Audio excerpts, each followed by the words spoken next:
Hey there once again, YouTube. I'm Ben Ferraiuolo, and I'm an amateur seismologist who hopes to become a professional seismologist someday.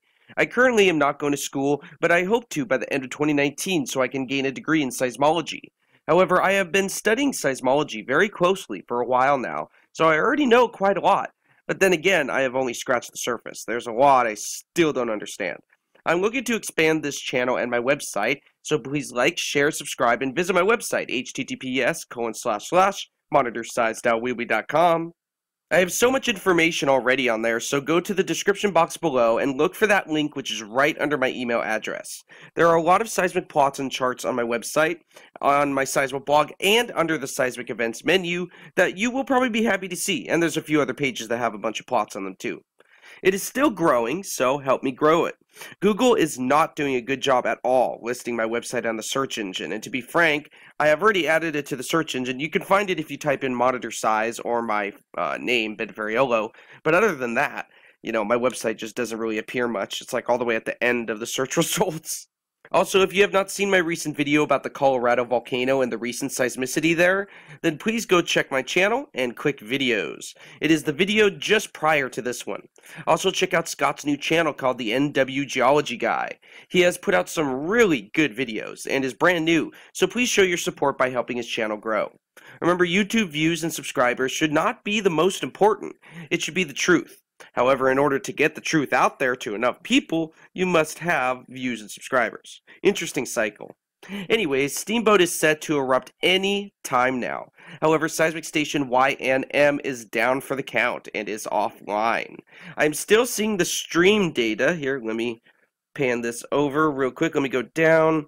As of 12:16 p.m. Pacific Time, December 16, 2018, we still have discharge from the Tantalus station. See, Tantalus Creek, December 16th.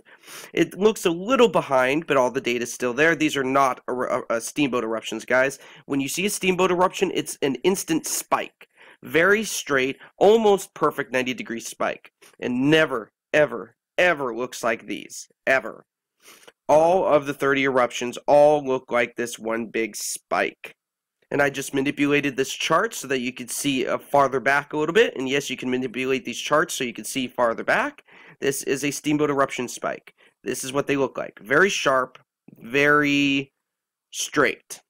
Now, so they still have the stream data. So we will see it if it has happened. And it has not happened yet. But it is due to do so very, very soon. Now, I have every single eruptions plots under the seismic events menu under Steamboat 2018, so please go check that out.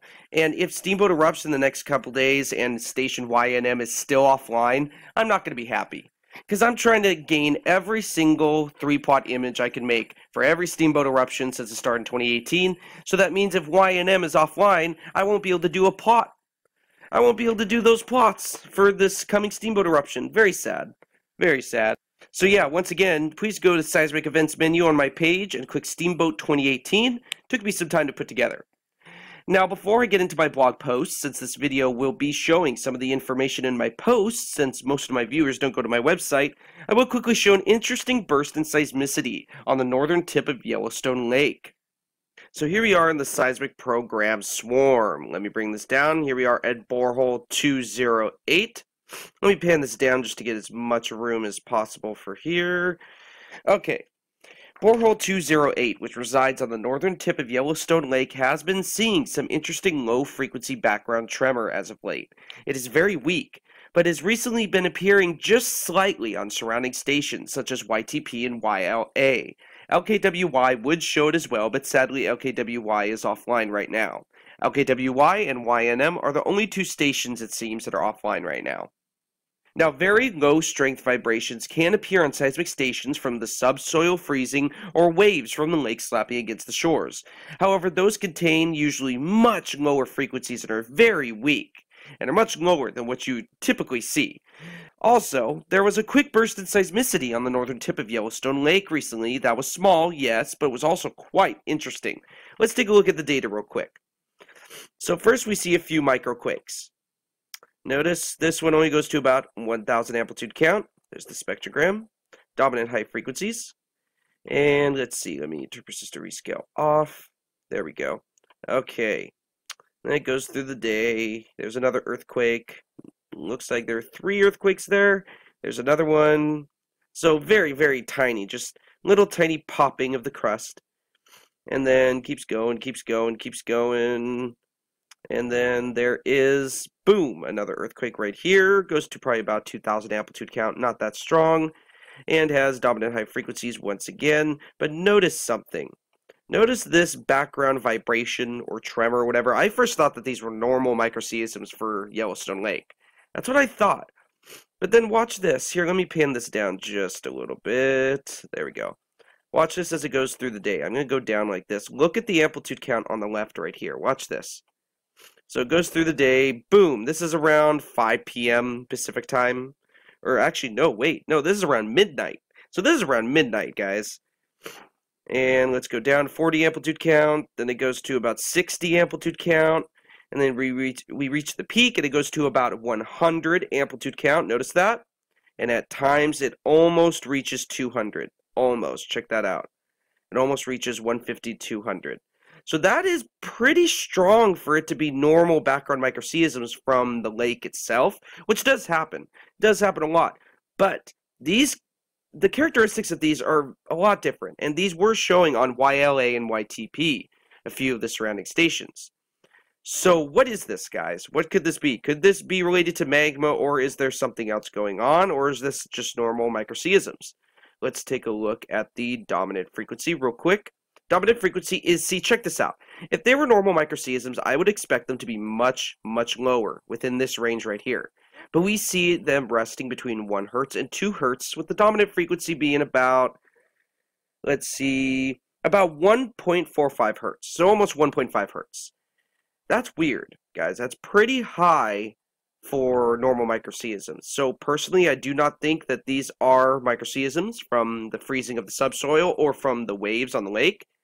I think something else is going on here, guys, and look at that. Characteristics are very similar to the low-level seismic tremor, harmonic and volcanic, that was occurring at Benyaminov recently. Has since calmed down, but they're still seeing periods of harmonic and volcanic tremor, along with many low-frequency earthquakes as well. But this is weak, guys. Very, very, very weak. I mean, only goes to 200 amplitude count maximum for the whole time. So it's nothing too worrying right now, but I am unsure what could cause this, other than magma, because the frequencies are just too high for them to be normal background microseisms. Know what I mean? Look at this. Stays between 1 and 2 Hertz. Goes down just a little bit here and there, but other than that. So that's very interesting. So we did have some earthquakes preceding this weird background vibration / tremor. So they could be related, but also, here, let me turn this off, let me go forward. There was also an increase in seismicity after this strange vibration calmed down. Remember, again, here's about almost 200 amplitude count. Look at the amplitude count on the left. Look at how it diminishes. Oh, sorry, that went too far. Look how that diminishes. You see that? 50, 60, 60. Now it's down to 40. Now it's down to 30. And just recently, it's down to about 20. So it did die down. And it did coincide with nighttime. So it could have to do with some of the subsoil freezing. But usually the frequencies for that are much, much lower. And usually they don't go to 200 amplitude count, at least from what I've seen. So we do have a few earthquakes. There's one right there. And it's a rapid succession swarm. Look at this. Let's see here. You can tell there's about 1, 2, 3, 4, 5. Okay, that looks like about 5 earthquakes. See, 1, 2, 3, 4, 5, maybe 6 within about less than a minute. So almost 6 earthquakes in less than a minute. And this showed strongest on borehole 208 and YUF, which is near the Upper Falls. I believe that's near Tower Junction or Grand Junction, I believe. But just showing that this did occur on the northern tip of Yellowstone Lake. And that only went to about 2,000 amplitude, or 3,000 amplitude count, actually. Then we had another earthquake, and another earthquake, and another earthquake, and another 2 really, really teeny tiny guys. So We did have some seismicity. So what is this background vibration, guys? What do you think it could be? Is it magma or is it really the subsoil freezing? It could be either. I really have no clue. So what is going on with Yellowstone Lake? These low-frequency background vibrations are weak, yes, but they show dominant frequencies between 1 Hz and 2 Hz. That is a little too high to be normal microseisms. Also notice how this recent period of low-frequency background activity was preceded by a few microquakes, and it also was followed by a few other earthquakes within a short period of time. Is there another swarm approaching for the Yellowstone Lake area? Could the 2008-2009 dike intrusion in this area have caused a weak spot where future swarms could gain momentum? Only time could tell. Next, I will show the recent rapid-fire earthquake swarm at West Thumb Lake, which resides just west of Yellowstone Lake. I will also show the recently reported 2.5 earthquake and unreported earthquake that occurred near the Colorado volcano. If you have already read my 2 recent blog posts, then this will be a repeat to you. By the way, guys, I have updated a few sections on my website, and so please come check that out. Change the homepage to look a little more friendly. I don't know if it's better than it used to be. I don't know. But I did change a few pages elsewhere, added a few more things, including some more plots on the world section down here. So come check the seismic events drop-down menu right here. I do have some stuff in there already. And if you want to see a bunch of plots to the 2008-2009 dike intrusion of Yellowstone Lake, you can go here. Now let's go to Seismo blog real quick. Go to my blog post. Let's scroll down. There we go. Now, rapid-fire earthquakes have been increasing near the West Thumb Lake area, just west of Yellowstone Lake, the past few years. In my opinion, the characteristics of these sequences confirm tectonic activity is most likely out of the question, since many of the events are emergent and contain multiple microquakes within such a short amount of time. It is likely these swarms are being caused by some type of other process, magma or hydrothermal.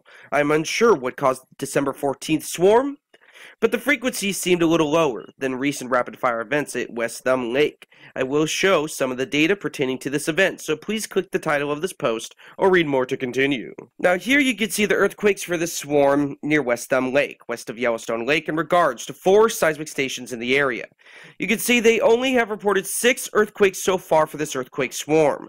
The 3 reported for north of northern Yellowstone Lake seems to be separated from the swarm, and personally I think that is exactly where the microquakes occurred that I just showed from borehole 208 earlier in this video. However, you may never know. Using the seismic program Waves and data collected from the 4 stations above, I determined there were 68 earthquakes within 3 hours and 6 minutes at West Thumb Lake at Yellowstone. I determined that by comparing P-wave arrivals using Waves and those surrounding stations. Now this swarm started at about 10:17 UTC and ended at about 13:23 UTC. There seems to have been 3 episodes during this 3-hour and 6-minute time frame. One episode lasted about 5 minutes from 10:17 to 10:22. The second episode lasted about 4 minutes from 11:11 to 11:15, and the last episode lasted about 3 minutes from 11:48 to 11:51. That is a very short amount of time for all of these earthquakes to be occurring. For all 68 earthquakes, only about 75% occurred as part of these episodes. That is not an exact number, guys, but it's close. I believe the most rapid event of this swarm included 6 earthquakes in about 50 seconds. That's a crazy tight amount of time for 6 earthquakes to occur, regardless of magnitude. Now, I believe this could be some type of hydrothermal or magmatic pressure release. I am unsure as to how magma could reach to depths this shallow without a larger swarm preceding it, unless there's already a small pocket of magma sitting somewhere near West Thumb, just right under the surface. Just a small one. Well, there are 2 swarms that could have allowed a very tiny pocket of magma to be created. The 2008-2009 Yellowstone Lake dike intrusion, or the April 10th through 11th, 2018 Yellowstone Lake swarm. Both swarms seem to indicate some type of magma injection, so I wouldn't be surprised if they could find tiny stagnant pockets of magma just below the surface near the West Thumb or Yellowstone Lake area. Regardless of cause, you will see below that this swarm was most likely not caused by tectonic activity, but by some type of rock-breaking fracturing sequence. Please join me in understanding why the West Thumb area at Yellowstone sees these rapid succession earthquake swarms the most out of the entire area. These types of swarms are rarely ever seen outside of the West Thumb area, making me think something is changing just west of Yellowstone Lake. Maybe a new hydrothermal system is forming? Who knows? That would be very interesting. Let's go down real quick.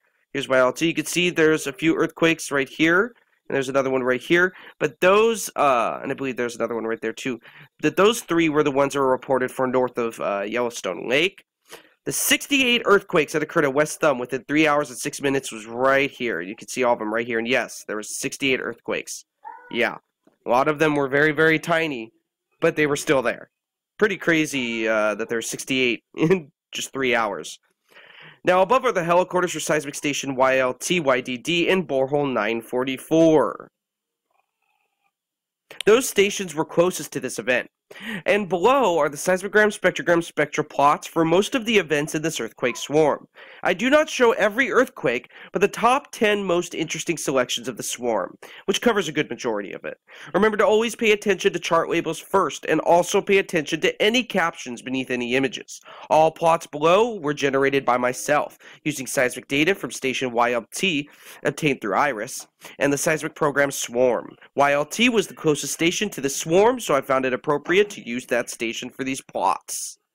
Here is the first 3-plot image for this swarm. Notice how it almost looks like there were 8 separate earthquakes within less than 1 minute? However, for the total count for this swarm, I only counted 5 earthquakes within 1 minute here, because really, they occur in such rapid pace, it's really hard to separate them. Now look at the spectrogram and spectral plots. Notice low to mid-range frequencies with dominant frequencies between 3 Hz and 4 Hz. Yeah, tectonic activity is definitely out of the question. None of the earthquakes within this plot were reported, possibly due to the P-wave arrivals being covered by the sheer quantity of microquakes within such a short period of time. The time period for this plot is again about 1 minute. Notice it looks like there are about 5 separate events within this time period. Man, these earthquakes are really occurring at a fast pace. They are small, but they are also very bunched together. Notice low to mid-range frequencies once again, with the dominant frequencies remaining at about 3 to 4 Hz. No earthquakes within this plot have been reported, at least not yet. Here we see 2 earthquakes on opposite ends of the plots. The one on the left was reportedly in magnitude 1.4 at 1.9 kilometers in depth, and the one on the right was reportedly in magnitude 0.8 at 0.1 kilometers in depth. So we see 2 earthquakes so far. However, in the middle of them, it appears as if there were 3 extremely tiny events that occurred within about 12 seconds or so. I just counted the quakes in this plot as 4 events. Notice low to mid frequency ranges, with 3 to 4 Hz being the dominant frequency range once again. This plot shows 1 earthquake. This was reportedly at magnitude 0.8 at 3.9 kilometers in depth. Although look at the amplitude count. How could this be a 0.8 when it goes to 2000? I think this was more of maybe a 0.9, 1.0. I'm not sure. I could be wrong though. Now notice the elongated coda, end tail of an earthquake. Although this earthquake was part of this swarm, it had broader dominant frequencies. However, we do see the strongest frequency was between 3 to 4 Hz once again. This event at 11:11 UTC was quite interesting. Notice we see it as likely 3 earthquakes occurred within about 20 seconds or so. Also notice the low to mid frequency ranges, with dominant frequencies resting between 3 to 4 Hz once again. So far, it seems this entire swarm was specifically dominant between 3 to 4 Hz. Very intriguing. None of these earthquakes in this plot were reported. Here in this 3-plot image, we see 4 microquakes within less than 30 seconds. Notice low to mid frequency ranges, with dominant frequencies resting between 3 and 4 Hz once again. However, this time we do see a secondary spike in dominance on the spectral plot. Notice the second highest spike rests at 5 Hz perfectly. None of these earthquakes in this plot have been reported, at least not yet. Here there appears to be 1 earthquake, right? Well, it looks like this plot contains 2 earthquakes that occurred probably within less than 10 seconds apart. As you will see in the next plot, this earthquake should have been reported. Notice the amplitude count goes to about 1,500 or so. But the start of the next plot shows multiple events, including the next reported earthquake. Notice low to mid-range frequencies, with 2 to 3 Hz being the dominant frequency range this time. That is a little bit different than the previous events I have shown. Here we could clearly see 6 separate earthquake events that occurred within less than 1 minute. I believe this was the fastest paced part of the swarm, I believe. Now, 2 earthquakes out of the 6 were reported for within this time period. The first one reported was the first event you see all the way to the left. It was reportedly a magnitude 1.5 at 2.4 kilometers in depth. The only other earthquake reported during this time period was a magnitude 0.9 at 2.1 kilometers in depth. You can see this was the earthquake on this plot with the highest amplitude count. So the 1.5 was smaller than the 0.9? Interesting. Could have to do with distance, but these earthquakes were not occurring along that large of a swath of land. Notice low to mid-range frequencies, once again, with 3 to 4 Hz being the dominant frequency range once again. In this plot, we see 2 obvious earthquakes, one on the left half of the plot and one on the right half.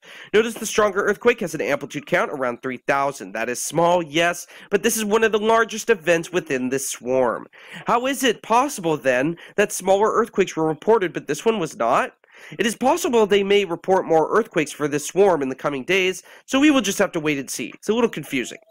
The other earthquake that occurred was also not reported, but that is not surprising seeing that it was extremely tiny. Notice the low to mid-range frequencies with the dominant frequency range being between 3 to 4 Hz once again. Here we can clearly see one single earthquake. This earthquake was, so far, the last reported earthquake of the swarm. It was reportedly a magnitude 0.8 at 5.1 kilometers in depth. Notice how the amplitude count is smaller than a couple of the other earthquakes that were never reported. Maybe they will report them, but they haven't gotten around to it? Who knows? Notice the low to mid frequency ranges. However, this time the dominant frequency range is between 2 Hz and 3 Hz. Lots of low frequency events, guys. So what could this mean? They are too low to be tectonic, but they also seem slightly too high to be caused by magma itself. Magma just may be the culprit, though, since swarms confirmed to be caused by hydrothermal intrusion usually carry a higher frequency range. Much like the possible hydrothermal intrusion event, I don't know if they call it hydrothermal intrusion, but near the Maple Creek area, because they're saying that's possibly what caused the 2017 Maple Creek area swarm. And personally, I never saw any harmonic tremor, never saw any volcanic tremor, no low-frequency resonance events in the Maple Creek swarm of 2017. So that is possible that it was not directly caused by magma, but the 2008-2009 swarm, that one was definitely scary, guys. I mean, talk about volcanic, harmonic tremor, harmonic resonance, low-frequency events, hybrid events, VT earthquakes, you name it. I think the 2008-2009 Yellowstone Lake dike intrusion event should be an example for everybody to watch out for. These types of rapid-fire swarms at Yellowstone usually only occur around the West Thumb area. Why is that? Well, that is one reason that I am conducting additional research on this area. I wasn't going to do another plot image, but I decided to do so. Notice we see one earthquake that has yet to be reported.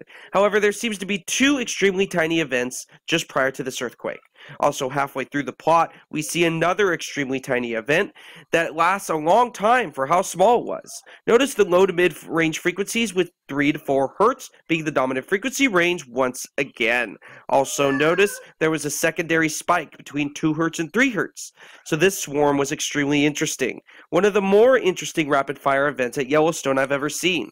Of course, the magnitudes were not crazy, but there were definitely around 68 microquakes that occurred within about 3 hours and 5 minutes. What could this mean? Are there more swarms on the way, or is this just a natural pressure release valve for this area? Who knows, but I know that these rapid-fire events at West Thumb Lake have been increasing in quantity over the past few years. So that was a very interesting swarm at West Thumb. Now I will quickly show the data for 2 recent earthquakes to occur near the Dotsero volcano in Colorado. Hey guys, so if you monitor my YouTube channel, you may have already watched my recent video about the Dotsero volcano in Colorado. There's been some very interesting seismicity as of late there, guys, and there was just another earthquake reported for December 14, 2018. 2018 has seen the highest seismicity for the Dotsero volcano area. The seismicity is not occurring directly under Dotsero, but is occurring just to the west. I personally believe most of the events that occur near Glenwood Springs, Colorado recently, just west of Dotsero where seismicity is increasing, are connected to the Dotsero magma system. I do not have sufficient proof yet, but that is what I truly believe. There was also another unreported earthquake just prior to the magnitude 2.5. Both of these events will be shown, and both events have very peculiar characteristics. Before you start, if you have not seen my video about the Dotsero volcano in Colorado and the increasing seismicity just to the west, then please watch it below. You should watch it since some of the info on this post may not make sense. If you wish to watch this on YouTube or simply to go to the description box or the comment section, please click here. And guys, I forgot to put a link right here, but I'll fix that in just a moment. And also in this video, I talk about the Tennessee magnitude 4.4. Now, the first of two images directly above, which I'm showing right here, shows the location of the magnitude 2.5. The orange triangle represents the closest seismic station to Glenwood Springs, and the orange star represents the Dotsero volcano. The magnitude 2.5 that recently occurred struck right where most of the earthquakes in this area occur, just west of the Dotsero volcano near Glenwood Springs. Although this volcano is stated to remain at the moderate threat level, meaning USGS does not believe it's extinct, this area barely has any seismic stations at all. It is sad O20A, the station O20A, is basically the closest station to the Dotsero volcano. There are only two other stations in this area that are basically just as far away. I suggest they really should put new seismic stations in this area. The second image shows the USGS event page for this earthquake, marking the 7th earthquake for this area of 2018, a count which is much higher than the past 18 years. The magnitude 2.5 occurred at 23:35 UTC on December 14th, reportedly at 2.6 kilometers in depth. The most intense seismic activity that I could find over the past 2 decades was less than a week ago. There was a 3.2, 3.4, and a 3.6, all in the space of 1 hour or so. Please watch the video above. It contains some good info about this volcano and these events, which I believe are related. Notice how over 4 people felt this earthquake. Remember, the number 4 is only the number of people that reported feeling this to USGS. Not everyone knows how to do that. Now below are the seismogram, spectrogram, spectral plots of this earthquake. I also included another 3-plot image of a possible unreported earthquake that occurred near this same location just prior to the magnitude 2.5, which had some very odd low-frequency characteristics. Even the 2.5 had some very weird and strong, very low frequencies. I do think something could be changing with the Dotsero volcano, especially with how the main crater was formed. Please pay attention to all chart labels, vertical and horizontal, and any captions beneath any images. 2018 is the most active year for the Dotsero volcano in the surrounding area. Why is that? Here is the unreported earthquake that occurred about 2 hours or so prior to the magnitude 2.5. Notice the near-perfect waveform oscillations on the seismogram plot. Well, those oscillations seem to have a dominant frequency around 0.8 Hz and around 2 Hz. Since this did appear on the very few surrounding stations, I believe this was definitely some type of tremor event caused by a viscous fluid, such as magma, or is magma considered plasma? You could see a quick spike at the beginning of the event, but the majority of it seems to carry quite a low frequency. Some could argue this was a quarry blast, but I am unaware of any quarries in this area. I also doubt it is a quarry blast since it traveled quite far for how weak it is, and the characteristics are a little different. Regardless of cause, this unreported event was very, very interesting. Now check this out, guys. This is the magnitude 2.5 they reported. Look at the seismogram and spectrogram plots, guys. Wow, those are some very strong, very low frequencies. This event can definitely not be considered a normal high-frequency tectonic event.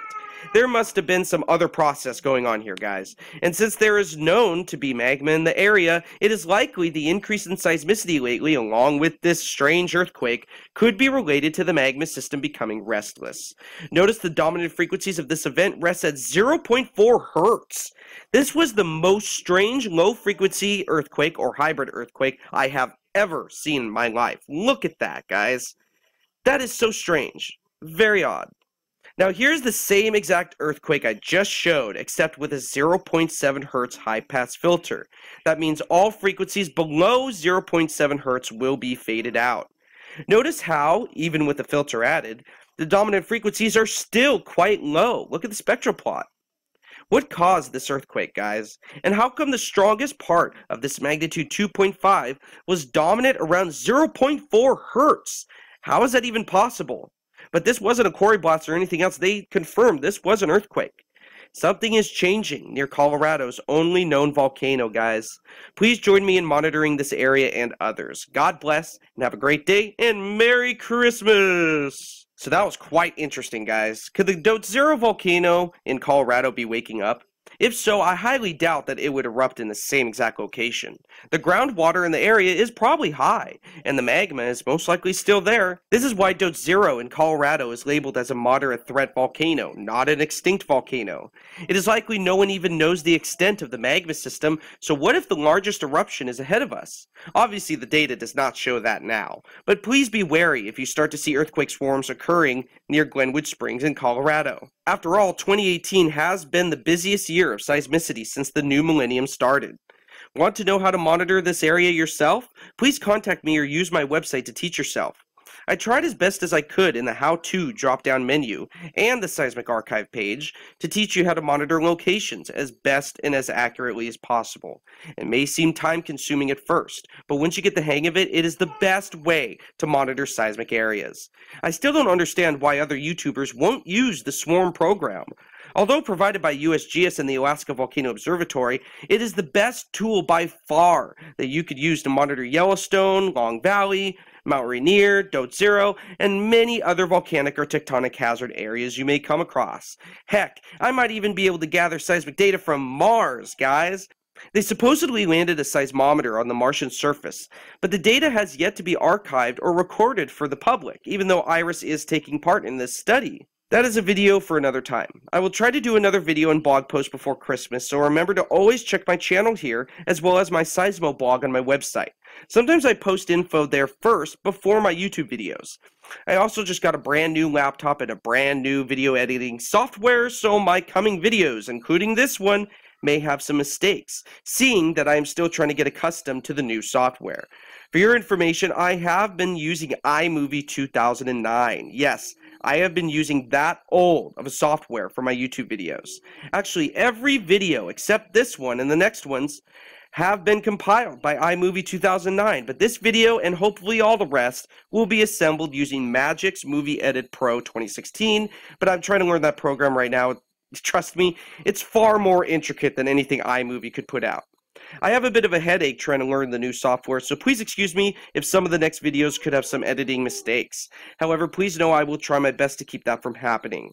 Also, guys, don't forget to visit Scott's new channel. There is a link in the description box below. Please let me know what you think in my comments section.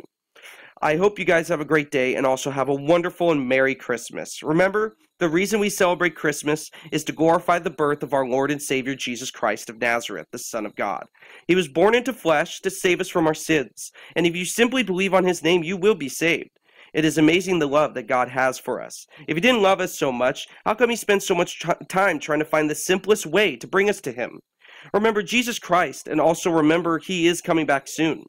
However, there will be a world leader that arrives first who proclaims to be a God, or even Jesus Himself in the flesh. Jesus already saved us from our sins, so do not fall for it. Jesus' second coming is not of salvation, since He already provided that at His first coming. His second coming will be to set up His kingdom here on earth. I am looking forward to that, and I will always stand for Jesus Christ, even if I had a gun to my head. God bless, guys, and be safe out there, and Merry Christmas.